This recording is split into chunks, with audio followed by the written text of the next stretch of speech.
Jubilito TV Official. Yo, what's up mga kabagis? Jubilito TV Official po. So, eto na naman po muli ang isang edisyon ng ating reaction video, no, mga kalingap at kabagis, no. So, for today's reaction video, mga kalingap at kabagis, no, gawan lang natin ng reaction at syempre po, hindi naman po tayo magpapahuli in regards po dito sa mga ganitong issue na kung saan ay medyo masasabi po natin na talagang may konting implikasyon po, no, sa mga sumusuporta or solid supporters po ng Kalingap or yung mga tinatawag po nating Kalingap netizens, mga Kalingap at kabagis, no.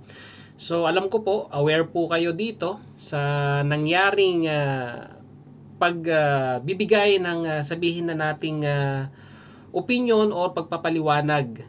Ito pong si Daddy Donut sa isang live streaming po, no, ni wag na po natin pangalanan, mga Kalingap at kabagis, kung sino po yung nag-live streaming. Pero alam ko po, majority po sa inyo ay napanood na po ito, lalong-lalo na po yung mga solid Rochelle, no, na sumusuporta po dito po sa dalawang ito. At ito na nga, mga Kalingap at kabagis, no, wala na po sanang issue, no. Shoutout sa iyo, Daddy Donut, ha. Wala po tayong masamang tinapay, bagkos ay gusto ko lamang pong sanang ibigay ang aking sariling pananaw patungkol po dito sa iyong sinabing statement sa live na ito, mga Kalingap at kabagis, dahil unang-una po sa lahat, ang naisasangkalan po dito ay yung mga kasama ko pong reactors or katulad ko pong reactors, no, mga Kalingap at kabagis. Dahil parang ang nangyayari at parang lumalabas ay kami yung nagiging mitya kung bakit po sila Rachel at sila Dodong Roel ay nababash nga po ng mga Kalingap netizens. So, tignan po natin, no, himay-himayin po natin yung mga bagay-bagay na binitawan po ni Daddy Donut, no. So, Daddy Donut, wala akong masamang tinapay sa'yo. Gusto ko lang i-analisa at gusto ko lamang intindihin yung punto per punto mong pagpapaliwanag dito at masasabi ko rin po siguro as a reactor, no, ay pipilitin kong maging neutral, no, mga Kalingap at kabagis, no. Hindi naman po tayo hindi naman po tayo one-sided in regards po dito sa mga issue na ito. Bagkos ang gusto lang po nating malaman, mga Kalingap at kabagis, ay may point ba yung mga binibitawang salita ni Daddy Donut dito, no, sa kanyang pahayag sa live streaming nga po nitong isang alam niyo na, Kalingap partners natin. Huwag na po natin pangalanan, mga Kalingap at kabagis, no. Alam ko po, aware po kayo, no. Napanood nyo na rin po ito. So sa hindi pa nakapanood, mga Kalingap at kabagis, sabay-sabay po nating pakinggan. Audio na lang po, wala nang video, mga Kalingap at kabagis. So narito po 'yon. Roel na patatatagin po at pagagandahin po ang programa ng Kalingap sa pamamagitan po namin. Patatatagin ang programa ng Kalingap sa pamamagitan nila. Daddy Donut, alam ko ang binibigyan mo ng emphasis dito ay yung programa ninyo sa community ninyo. Pero sana medyo pinili po natin, no, yung term na Kalingap sa paggamit natin. Although masasabi nating nasa inner circle or nasa circle pa rin ng Kalingap ang inyong community, pero parang na-generalize po kasi, no, pag sinabing ganun, no, sa pamamagitan ninyo ay lalong papagandahin ang programa ng Kalingap, no, which is ang Kalingap ay nag-i-exist na noon pa man, kahit nung hindi pa nadidiscover itong sila Rachel, hindi pa nagiging charity vlogger itong si Roel of Malalag, ang Kalingap ay nandyan na. So matatag na yan. Sinimulan yan ni Kuya Bal Santos Matubang, no. So siguro para sa akin, no, Daddy Donut, siguro mali lang yung nagamit na terminology, no, sa sinabi mong ito. Kaya siguro yung ibang mga Kalingap netizens, lalong-lalo na yung mga solid na sumusuporta sa Mag-amang Matubang, ay talagang mapapataas ang kanilang mga kilay pag ganito po yung naging ating bagsakan. So, yun lang yung napansin ko dito sa part na ito.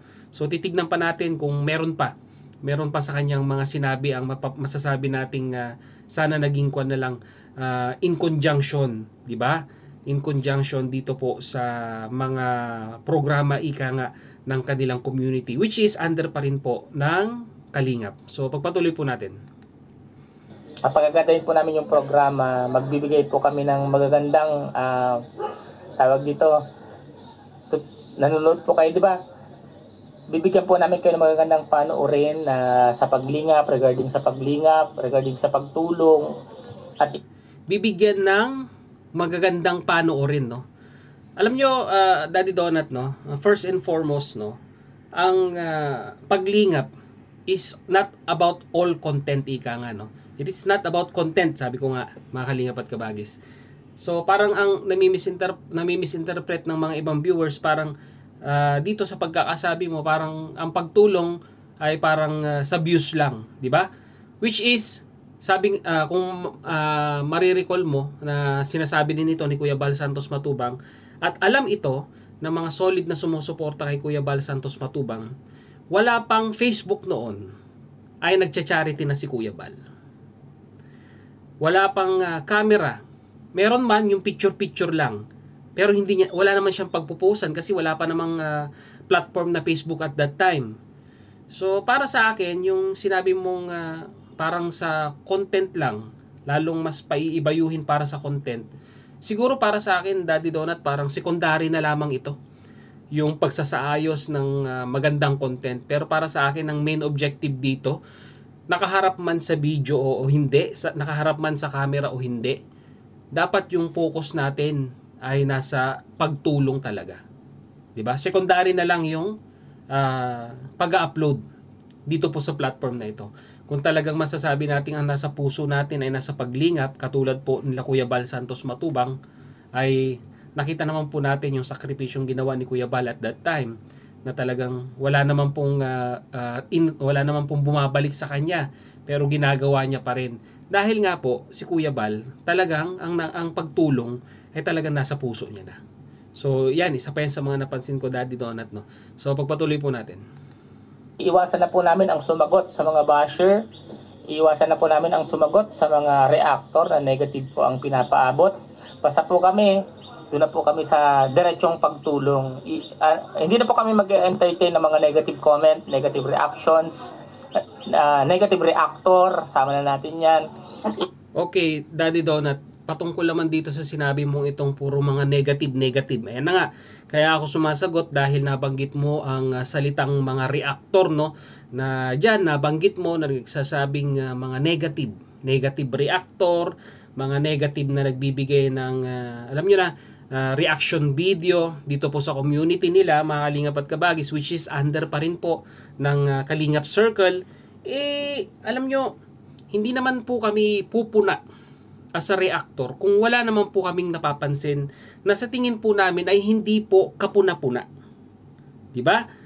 Lalong-lalo ngayon, mga Kalingap at Kabagis, naglipa na ang mga, sabihin na nating yakapan moments ni Rachel at ni Dodong Roel sa Reels, yung mga shorts, ika nga, no, sa YouTube shorts. Ang dami pong naglilipa na, at karamihan po dyan sa mga naglalabas na yan ay mga, sabihin na natin, panatiko po ng Rochelle. Yung mga talagang diehards, ika nga, ng Rochelle fan group. Which is, syempre po, sa mga ibang viewers ng Kalingap, medyo kanyan, talagang mapapataas po ang kilay nila dyan. Kasi nga po, unang-una po sa lahat, si Rachel, minor de edad. Tapos, wala pang aminang nagaganap. Which is, sinabi nga po nilang dalawa sa interview ni Kalingap Rab noon, ay pagdating ng tamang panahon, ika nga.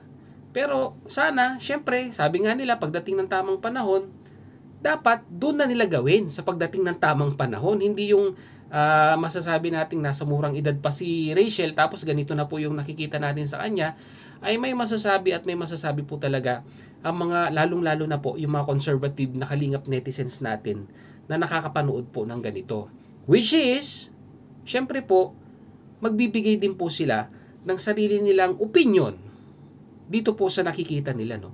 Because entitled po sila na magbigay ng kanilang opinion base po sa kanilang napapanood. And as a reactor po, no, ay magbibigay din po kami ng aming opinion base po sa aming nakikita or kagaya rin po ng mga netizens na nagko-comment sa comment section. 'Di ba? Ang tawag po diyan is constructive criticism. 'Di ba? Kinikriticize namin yung mga bagay-bagay na nakikita namin na sa tingin po namin ay parang hindi po papabor in behalf ng mga viewers na wala naman po silang sabihin na nating personal or hindi po sila nagbablog. Bagkus ang power lang po nila ay makapag-comment sa comment section. So yun lang yun, no? Sana bago po tayo magsabi ng mga as a reactor, kasi parang kami, kagaya nga po ng sinabi ko kanina, parang kami ang nagmimitya or nagsisindi ng mitya para po sumabog ang isang issue. Hindi po yun. Kung wala po kaming nakikitang mga bagay-bagay na sa tingin po namin at sa tingin ng nakakarami ng viewers na magiging flag or red flag para sa kanila, ay wala pong reaction video na mangyayaring ganon. Di ba? Mga kalingap at kabagis, di ba? Kung pawang kagandahan lamang po ang ating makikita sa bawat videong ina-upload at wala po tayo talagang makikitang sabihin na nating kakapiranggot na pagkakamali, ay napakagaling po niyan, mga kalingap at kabagis. Napakaganda po niyan at talagang wala pong may bubutas or wala po talagang mapapansin both reactors at mga viewers. Pero sa tingin ko po, wala pa po akong nakitang ganong klaseng upload dito po sa platform na ito na kung saan ay talagang masasabi po nating lahat po ng comment or lahat po ng nanood ng video upload na yun ay sumang-ayon or sinuportahan po. Kasi nga po, mga kalingap at kabagis, ang bashers ay nandyan. At ang bashers ay hindi po mawawala. At ito po, paulit-ulit ko pong sinasabi ito. You cannot please everyone dito po sa platform na ito. At kahit saang aspeto ng ating buhay, mapaharap man yan ng camera or off-cam, you cannot please everyone. Yun lang po yung keyword dyan, mga kalingap at kabagis. So kaya yun, no, mga kalingap at kabagis, no, napahaba na tong reaction video natin. So yun lang ang masasabi ko dito sa statement na binigay po ni Daddy Donut in regards nga po dito sa mga pagbibigay ng reaction video ng mga reactors na di umano ay nagbibigay ng negative na reaction videos at hindi na rin sila sasagot sa mga binabato sa kanila. At sana nga, no, mga kalingap at kabagis, no, na maging totoo si Daddy Donut sa kanyang mga sinabi na hindi na siya sasagot sa mga reaction video na ginagawa po namin na as a reactor. Pero sana naman, Daddy Donut, no, ano bang matatawag po nating terminology ito. Sana wag nating sana wag na nating generalize yung mga yung katagang reactors po.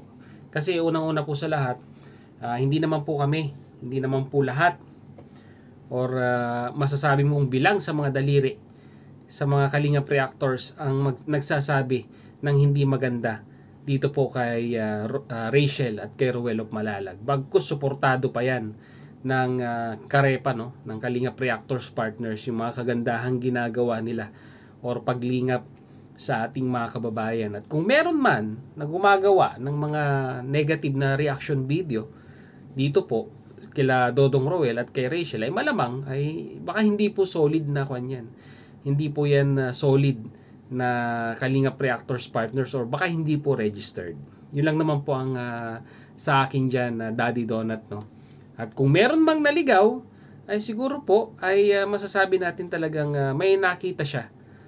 May nakita siya na talagang sa tingin niya ay red flag para sa kanya. Pero para sa akin, Daddy Donut, kagaya ng sinabi ko kanina, wala tayong masamang tinapay. Bagkos ay binibigyan ko lang ng sarili kong opinion itong naging statement mo sa live nitong isang kalingap partners natin. Na sana maging maayos pa rin ang samahan ng Rochelle community, although sabihin na natin talagang malakas na ang inyong community at ang kalingap community. Dapat maging maging mediator tayo sa ating mga viewers na huwag na mag-away-away dahil bakit ba tayo nandito? Bakit ba natin pinapanood ang kanilang mga content. Kasi natutuwa tayo sa kanilang pagtulong. Yun lang naman, ganun lang ka-basic yun. Sa mga Rochelle fanatics, no, na talagang pag nakita nilang naaapi ang kanilang iniidolo ay talaga nga namang solid ang kanilang pagsuporta at ipinaglalaban nito. At ganun din naman po kami as a Kalingap Reactor. Pag nakikita naming medyo alanganin na ang integridad ng mag-amang matubang, ay syempre po papasok at pagtatanggol din namin ang sa tingin po naming nakikitang kamalian dito po sa sabihin na nating nagbibigay ng kanilang opinion at nagbibigay din kami ng aming opinion. So yun na mga Kalingap at Kabagis, na muli maraming salamat dahil sa dulo po ng ating reaction video ngayong araw na ito.